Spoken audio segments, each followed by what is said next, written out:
नमस्कार। खबरों की खबर में आप सभी का स्वागत है। आपके साथ मैं हूं खुशबू। जिस संगठन ने भारत में अराजकता और खालिस्तानियों का समर्थन किया, वही संगठन अब एकजुट होकर अर्बन नक्सलियों को समर्थन दे रहा है। ये वही अर्बन नक्सली हैं जिन पर भारत के खिलाफ युद्ध छेड़ने और प्रधानमंत्री मोदी की हत्या की साजिश रचने का आरोप है। गौरतलब है कि महाराष्ट्र के भीमा कोरेगांव मामले को लेकर 10 फरवरी 2021 को अमेरिकी अखबार द वॉशिंगटन पोस्ट की एक रिपोर्ट आई। इस रिपोर्ट में अमेरिका की एक साइबर फोरेंसिक लैब की जांच रिपोर्ट का हवाला देते हुए दावा किया गया कि भीमा कोरेगांव मामले में एक या एक से अधिक आरोपियों के खिलाफ सबूत प्लांट किए गए थे। रिपोर्ट में नाम आया एक्टिविस्ट रोना विल्सन का। रोना विल्सन, जो भीमा कोरेगांव मामले में आरोपी है और इस वक्त जेल में है, अमेरिकी अखबार की रिपोर्ट कहती है कि मैसाचुसेट्स में एक डिजिटल फोरेंसिक फर्म है जिसका नाम है आर्सेनल कंसल्टिंग।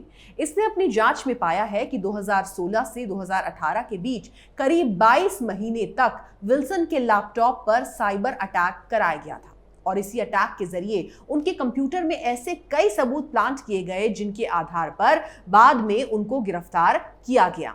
इनमें वो विवादित पत्र भी हैं जिसमें कथित तौर पर रोना विल्सन ने प्रधानमंत्री नरेंद्र मोदी की हत्या के लिए हथियार जुटाने पर चर्चा की है। वॉशिंगटन पोस्ट की रिपोर्ट आते ही विल्सन और कुछ अन्य आरोपियों ने बॉम्बे हाई कोर्ट में याचिका दायर की। रिपोर्ट का हवाला और सबूत प्लांट किए जाने की बात कहते हुए अपील की गई है कि उनके खिलाफ लगे आरोप रद्द किए जाएं और उन्हें रिहा किया जाए। विल्सन के वकीलों ने यह भी मांग की है कि डिजिटल सबूतों की जांच के लिए स्पेशल इन्वेस्टिगेशन टीम SIT गठित की जाए। इससे पहले मार्च 2020 में कारवा मैगजीन ने भी एक स्टोरी छापी थी जिसमें दावा किया गया था कि विल्सन के लैपटॉप पर कुछ ऐसा साइबर अटैक किया गया था जिससे उनके लैपटॉप का रिमोट एक्सेस हासिल किया जा सके, यानी कहीं से भी बैठकर कोई भी उनके लैपटॉप में छेड़छाड़ कर सके। हालांकि राष्ट्रीय जांच एजेंसी NIA का इस मामले में कहना है कि हमने कोर्ट में जो डिजिटल सबूत पेश किए हैं उनके पुणे स्थित रीजनल फोरेंसिक साइंस लैब में जांच की गई थी। जांच में लैपटॉप कंप्यूटर पर साइबर अटैक का कोई सबूत नहीं मिला। वही जानकारी के मुताबिक सरकार ने सबूत प्लांट करने की खबर को सिरे से नकारा है। रोना विल्सन के वकील मिहिर देसाई के मुताबिक उन्होंने दिसंबर 2019 में कोर्ट में आवेदन दिया था जिसमें कहा था कि आरोपियों से जो डिजिटल सबूत जब्त किए गए हैं उसकी क्लोन कॉपी उपलब्ध कराई जाए। अदालत ने उन्हें कॉपी उपलब्ध कराई। रोना विल्सन के वकीलों ने इन क्लोन कॉपी की जांच के लिए अमेरिका के बार एसोसिएशन से मदद मांगी। बार एसोसिएशन ने उनका आर्सेनल से संपर्क कराया और फिर इन डिजिटल सबूतों की अमेरिका में जांच हुई। आर्सेनल कंसल्टिंग को भी जांच में कुछ वैसी ही बातें पता चली जो मार्च 2020 में सामने आई थी कि साइबर अटैक के जरिए विल्सन के लैपटॉप का एक्सेस हासिल किया गया। फिर समय समय पर इसमें सबूत प्लांट किए गए। महाराष्ट्र में पुणे के भीमा कोरेगांव में 1 जनवरी 2018 को दलित समुदाय के लोगों का एक कार्यक्रम हुआ था। इस दौरान हिंसा हुई थी। भीड़ ने तमाम वाहन जला दिए थे। दुकानों मकानों में तोड़फोड़ की गई थी। हिंसा में एक शख्स की मौत हुई, कई लोग जख्मी हो गए। इल्जाम लगा कि महाराष्ट्र की अगड़ी जातियों के लोगों ने जलसे पर हमला किया। इसके बाद पुणे और आसपास के इलाकों में दलित गुटों के प्रदर्शन हुए, हिंसा हुई। वॉशिंगटन पोस्ट ने अपनी रिपोर्ट में दावा किया है कि उन्होंने उत्तरी अमेरिका में मैलवेयर के 3 स्वतंत्र विशेषज्ञों से इस रिपोर्ट की जांच करवाई है और उन सबने इस रिपोर्ट को ठोस बताया है। वॉशिंगटन पोस्ट की रिपोर्ट के मुताबिक साल 2016 में आतंकवाद के आरोप में गिरफ्तार तुर्की के एक पत्रकार को आर्सेनल कंसल्टिंग की रिपोर्ट के बाद छोड़ दिया गया था। उनके साथ गिरफ्तार कई और अभियुक्त भी रिहा कर दिए गए थे। 2018 में भीमा कोरेगांव में हुई हिंसा के बाद पुणे पुलिस ने कई वामपंथी कार्यकर्ताओं और बुद्धिजीवियों के घरों और दफ्तरों पर छापे मारे थे। पुलिस ने उनके लैपटॉप, हार्ड डिस्क और दूसरे दस्तावेज जब्त किए थे। इनसे मिले दस्तावेजों को अदालत में सबूत के तौर पर पेश करते हुए पुलिस ने दावा किया था कि इसके पीछे प्रतिबंधित माओवादी संगठनों का हाथ था। रोना विल्सन, वरवरा राव, सुधा भारद्वाज, गौतम नवलखा समेत 14 से अधिक सामाजिक कार्यकर्ताओं को इस मामले में गिरफ्तार किया जा चुका है। शुरुआत में इस मामले की जांच पुणे पुलिस ने की थी। अब नेशनल इन्वेस्टिगेटिव एजेंसी यानी कि NIA इसकी जांच कर रही है। भारत के खिलाफ एक और अंतर्राष्ट्रीय साजिश का खुलासा तब हुआ जब गुरुवार 11 फरवरी को online video streaming platform YouTube ने एक वायरल वीडियो को हटा दिया। इस वीडियो में द स्ट्रिंग नाम के एक YouTube चैनल ने दावा किया था कि उसने जॉर्ज सोरोस जैसे विदेशियों की भारत विरोधी षड्यंत्रों के लिए फंडिंग और उस फंडिंग से लाभ कमाने वालों को सामने रखा था। इसके साथ ही इस वीडियो में ग्रेटा थनबर्ग द्वारा सार्वजनिक की गई टूलकिट के तार मजहबी fact checker website alt news से लेकर बरखा दत्त जैसे निष्पक्ष और स्वतंत्र पत्रकारों से जुड़े भी बताए थे। स्ट्रिंग ने इस वीडियो के बाद प्रधानमंत्री नरेंद्र मोदी और गृह मंत्री अमित शाह से अपनी जान की सुरक्षा की भी मांग की थी। इसके ठीक एक दिन बाद अब शेखर गुप्ता के वेब पोर्टल द प्रिंट ने बिना किसी विशेष कारण के जॉर्ज सोरोस और ग्रेटा वाली टूलकिट के मीडिया संस्थानों से लिंक को उजागर करने वाले वीडियो को हटाए जाने के संबंध में प्रकाशित की गई एक रिपोर्ट को अपनी वेबसाइट से हटा दिया है।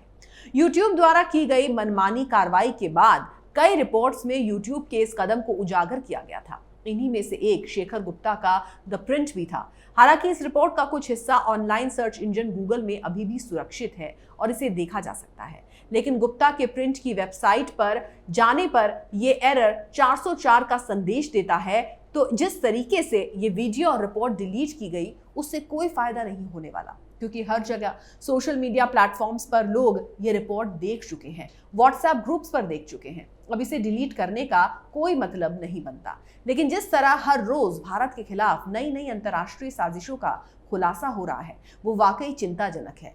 और केंद्र सरकार ने भी ये ठान लिया है कि इसके खिलाफ लड़ाई लड़के ही दम लेगी। ट्विटर का ही उदाहरण ले लीजिए। ट्विटर और सरकार के आमने सामने आने के बाद से विज्ञापन ब्रांड्स इस मुद्दे पर लगातार नजर बनाए हुए हैं। रिपोर्ट्स के मुताबिक ट्विटर पर विज्ञापन देने वाले ब्रांड ट्विटर पर कार्रवाई किए जाने या इस प्रकार के किसी फैसले के भय से ट्विटर से किनारा करने पर विचार कर सकते हैं। ट्विटर की छवि को लेकर आए दिन चल रहे नकारात्मक प्रचार को बैन ट्विटर कू ऐप बैन ट्विटर इंडिया जैसे हैशटैग के माध्यम से देखा जा सकता है। ट्विटर पर यह हैशटैग रोजाना ही ट्रेंड कर रहे हैं और लाखों लोग इस विषय पर ट्वीट भी कर रहे हैं। कुछ लोगों का मानना है कि ट्विटर ने भारत सरकार के साथ टकराव की स्थिति पैदा कर अपने ही पैर पर कुल्हाड़ी मारने का काम किया है। वहीं बताया जा रहा है कि ट्विटर को साल 2020 में $1.14 बिलियन का घाटा हुआ है। ऐसे में भारत जैसे करोड़ों की आबादी वाले देश में सरकार के साथ टकराव लेने का जोखिम ट्विटर को महंगा पड़ सकता है। ट्विटर के अड़ियल रुख पर केंद्र सरकार के सख्त रवैये के बाद ट्विटर ने आखिरकार सरकार द्वारा दी गई सूची में से 97% से ज्यादा अकाउंट्स पर प्रतिबंध लगा दिया है। रिपोर्ट्स के अनुसार सरकार ने ट्विटर को 1435 ट्विटर अकाउंट्स पर एक्शन लेने का आदेश दिया था, जिनमें से अब तक 1398 अकाउंट्स को हटा दिया गया है। इसके अलावा ट्विटर ने अपनी भारत की टीम को पुनर्गठित करने की भी बात कही है, ताकि अपने स्थानीय कार्यालयों में अधिक वरिष्ठ अधिकारियों को नियुक्त करके वो कानून संबंधी मामलों को अधिक कुशलता से देख सके। ये खबर ऐसे समय में सामने आई है जब ये चर्चा जोर पकड़ रही थी कि भारत सरकार ट्विटर के कुछ शीर्ष अधिकारियों को भारत के कानूनों के खिलाफ मनमानी करने और आदेशों की अवहेलना के चलते गिरफ्तार कर सकती है।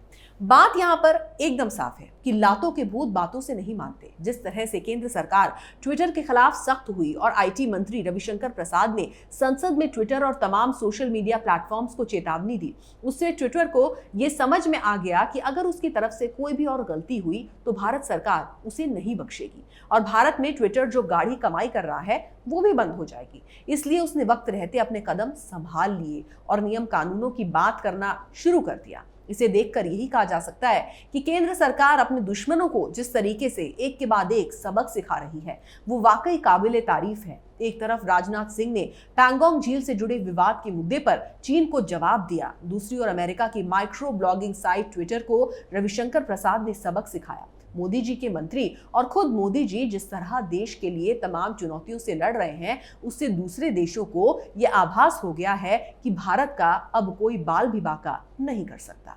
अगर आपको हमारा वीडियो पसंद आया तो इसे लाइक करें, शेयर करें और कैपिटल टीवी को सब्सक्राइब करें। नमस्कार।